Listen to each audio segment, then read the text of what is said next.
Memphis versus Arlington is our battle of the bad defenses. Arlington had its best scoring performance of the season so far, with 3 out of their first 5 games having them score under half a point per minute. And then in week 6 against the Panthers, they scored 0.95 points per minute. We don't think they can keep that up, even though they're going against a putrid Memphis Showboats defense. The problem for Arlington is that Memphis has the consistently better offense, and Arlington's defense is just as terrible as Memphis is. We think Memphis is going to squeak by in this one 24-22. We took them on the money line and to cover the points. St. Louis versus Birmingham is our game of the week. We like the Birmingham Stallions coming into this one undefeated, but not leaving that way.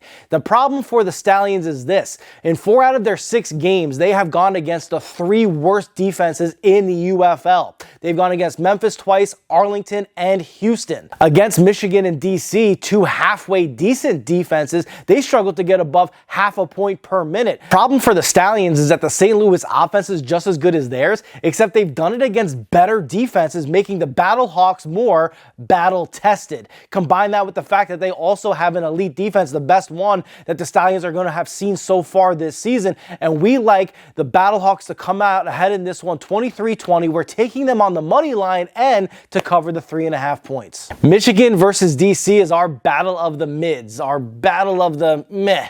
Each of these teams could theoretically be the head of the second tier of teams in this league, but neither one of them really is in that top tier. Michigan's defense started out hot this season, except they've gotten worse each week to the tune of 71% regression in their score prevention behavior week over week. And that culminated in their week 6 season worst performance of allowing 0.95 points per minute to the Renegades. The problem for them is that the DC Defenders defense is getting better week over week to the tune of 26%, helping them live up to their name. Unfortunately for the Panthers, though, the DC offense has been meh.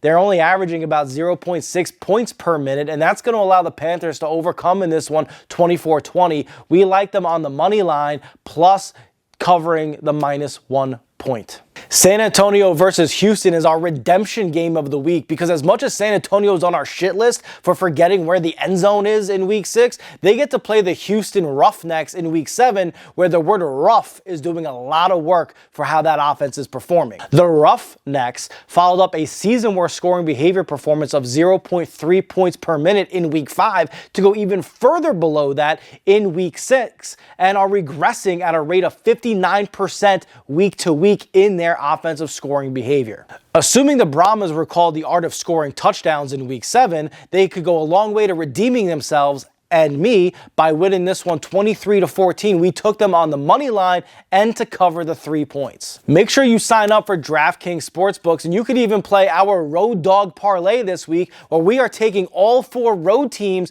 to be the winners in this week 7 UFL games.